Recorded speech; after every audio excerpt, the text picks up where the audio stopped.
नमस्कार, मैं कपूर चंद Verma. BCom part third का अपना जो चैप्टर चल रहा है ब्रांच अकाउंट, उसे हम आगे आज पढ़ेंगे। स्टॉक व देनदार पद्धति में बीजक मूल्य पर लेखा। प्रधान कार्यालय द्वारा जब शाखा को माल बीजक मूल्य इनवॉइस प्राइस पर भेजा जाता है, तब स्टॉक व देनदार पद्धति के अंतर्गत निम्न खाते बनाए जाएंगे। नंबर 1, शाखा स्टॉक खाता, ब्रांच स्टॉक अकाउंट। नंबर 2, शाखा को भेजा गया माल खाता, goods sent to branch account. Number 3, शाखा देनदार खाता, ब्रांच डेटर्स अकाउंट।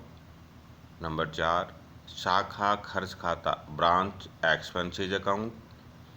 नंबर 5, शाखा स्टॉक संचय खाता, ब्रांच स्टॉक रिजर्व अकाउंट। और नंबर 6, शाखा समायोजन खाता, ब्रांच एडजस्टमेंट अकाउंट। शाखा स्टॉक खाता, ब्रांच स्टॉक अकाउंट। शाखा के पास प्रारंभिक स्टॉक, शाखा को भेजा गया माल तथा देनदारों द्वारा लौटाया गया माल इस खाते के डेबिट पक्ष पर बीजक मूल्य पर दिखाया जाता है। शाखा द्वारा माल की नकद बिक्री, उधार बिक्री, शाखा द्वारा प्रधान कार्यालय को लौटाया गया माल बीजक मूल्य पर क्रेडिट पक्ष पर दर्ज किया जाता है। शाखा द्वारा माल को बीजक मूल्य पर बेचा जाता है। अतः इस खाते के दोनों पक्षों का अंतर शाखा के पास बीजक मूल्य वाला अंतिम स्टॉक प्रकट होगा। स्टॉक की भौतिक जांच करने पर वह कम या अधिक प्रकट होता है, तो इस खाते में अंत में भौतिक जांच द्वारा प्रकट स्टॉक ही दिखाना पड़ता है तथा अंतर को शाखा समायोजन खाता, ब्रांच एडजस्टमेंट अकाउंट में दिखाया जाएगा। प्रारंभिक स्टॉक, शाखा को भेजा गया माल, शाखा द्वारा प्रधान कार्यालय को लौटाया गया माल तथा अंतिम स्टॉक का बीजक मूल्य एवं लागत मूल्य के अंतर से शाखा समायोजन खाता के माध्यम से लेखा किया जाएगा। नंबर 2, शाखा को भेजा गया माल खाता, goods sent to branch account. प्रधान कार्यालय द्वारा शाखा को भेजा गया माल इस खाते के क्रेडिट पक्ष पर तथा शाखा द्वारा प्रधान कार्यालय को लौटाया गया माल डेबिट पक्ष पर दिखाया जाता है तथा इनकी समायोजन प्रविष्टि शाखा समायोजन खाता के माध्यम से माल के बीजक मूल्य तथा लागत मूल्य के अंतर से करते हैं। इस खाते का शेष व्यापार खाते ट्रेडिंग अकाउंट में ट्रांसफर किया जाता है। शाखा देनदार खाता, ब्रांच डेटर्स अकाउंट। इस खाते में शाखाओं द्वारा उधार माल बेचने संबंधी ट्रांजैक्शन किए जाते हैं तथा इसकी सूचना प्रधान कार्यालय को भेज दी जाती है। इस खाते के डेबिट पक्ष पर प्रारंभिक देनदार तथा उधार बिक्री दिखाते हैं तथा क्रेडिट पक्ष पर शाखा के देनदारों द्वारा लौटाया गया माल, उनसे प्राप्त नगद राशि, नगद बट्टा, डूबत ऋण तथा छूट के ट्रांजैक्शन दिखाए जाते हैं।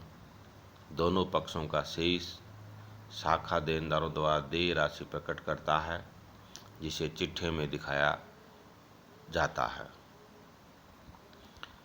शाखा खर्च खाता, ब्रांच एक्सपेंसेज अकाउंट। प्रधान कार्यालय द्वारा शाखा जिन खर्चों का नगद भुगतान किया जाता है उन्हें तथा देनदारों द्वारा दिया गया नकद बट्टा, छूट तथा डूबत ऋण आदि के योग को डेबिट पक्ष में दिखाया जाता है। वर्ष के अंत में इस खाते का शेष शाखा समायोजन खाते में ट्रांसफर कर दिया जाता है। शाखा स्टॉक संचय खाता, ब्रांच स्टॉक रिजर्व अकाउंट प्रारंभिक व अंतिम स्टॉक बीजक मूल्य पर होने के कारण उनके संबंध में बीजक मूल्य व लागत मूल्य के अंतर से शाखा समायोजन खाते के माध्यम से समायोजन प्रविष्टि की जाती है तथा इस खाते का क्रेडिट शेष होने के कारण प्रारंभिक शेष को क्रेडिट पक्ष पर दिखाया जाता है तथा अंत में समायोजन प्रविष्टियों की खतौनी के पश्चात वापस शेष ज्ञात कर लेते हैं। शाखा समायोजन खाता, ब्रांच एडजस्टमेंट अकाउंट, इस खाते में सभी प्रकार की समायोजन प्रविष्टियों की खतौनी की जाती है। यह खाता शाखा के लाभ अथवा हानि को ज्ञात करने के लिए बनाया जाता है। इस खाते के डेबिट पक्ष पर शाखा खर्च खाते का शेष, स्टॉक में कमी का समायोजन, अंतिम स्टॉक का समायोजन तथा शाखा द्वारा प्रधान कार्यालय को वापस लौटाए गए माल का समायोजन जो बीजक मूल्य व लागत मूल्य के अंतर से किया गया है दिखाया जाता है। इसी प्रकार क्रेडिट पक्ष पर प्रारंभिक स्टॉक का समायोजन तथा शाखा को भेजे गए माल का समायोजन बीजक मूल्य व लागत मूल्य के अंतर से दिखाया जाता है। अर्थात उपरोक्त सभी खातों में किए गए समायोजन की इस खाते में प्रविष्टि की जाती है और अंत में इस खाते का शेष सामान्य लाभ हानि खाते में ट्रांसफ़र किया जाता है। देखिए, branch stock account, branch debtors, goods and to branch, branch expenses और ब्रांच स्टॉक रिजर्व अकाउंट। इस प्रकार से इन खातों को क्या कि हम दिखाते हैं, बनाते हैं।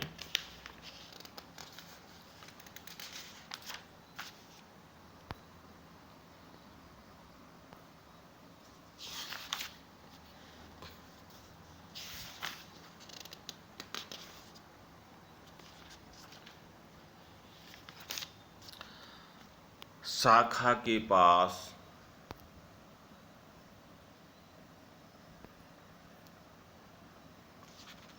माल में असामान्य हानि या वृद्धि का लेखांकन। कई बार ऐसा होता है कि शाखा के स्टॉक में असामान्य रूप से हानि हो जाती है, जैसे आग लगना, दुर्घटना हो जाना, चोरी के कारण। तो इस असामान्य हानि को दो भागों में बांटा जाता है, क्षतिग्रस्त माल की लागत तथा इसमें शामिल लाभ। लागत वाला भाग शाखा लाभ हानि खाते में हस्तांतरित किया जाता है तथा लाभ वाला भाग शाखा समायोजन खाते में हस्तांतरित किया जाता है। असामान्य हानि की दशा में स्टॉक व देनदार पद्धति के अंतर्गत शाखा समायोजन खाते के स्थान पर निम्न दो खाते खोले जाते हैं। शाखा समायोजन खाता, ब्रांच एडजस्टमेंट अकाउंट, इस खाते में शाखा स्टॉक, शाखा को भेजे गए माल तथा असामान्य हानि में शामिल लाभ की राशि को दिखाया जाएगा। सामान्य हानि की संपूर्ण राशि लागत प्लस लाभ लिखी जाएगी।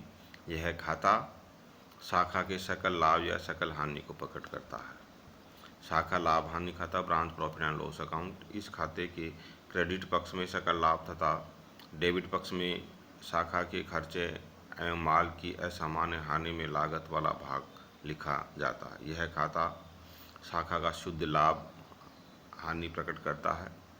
शाखा स्टॉक खाते में आधिक्य होने पर आधिक्य की राशि को ब्रांच एडजस्टमेंट अकाउंट में लिखा जाएगा। इस प्रकार से क्या है कि ये हमारा खाता है, बनाए जाते हैं।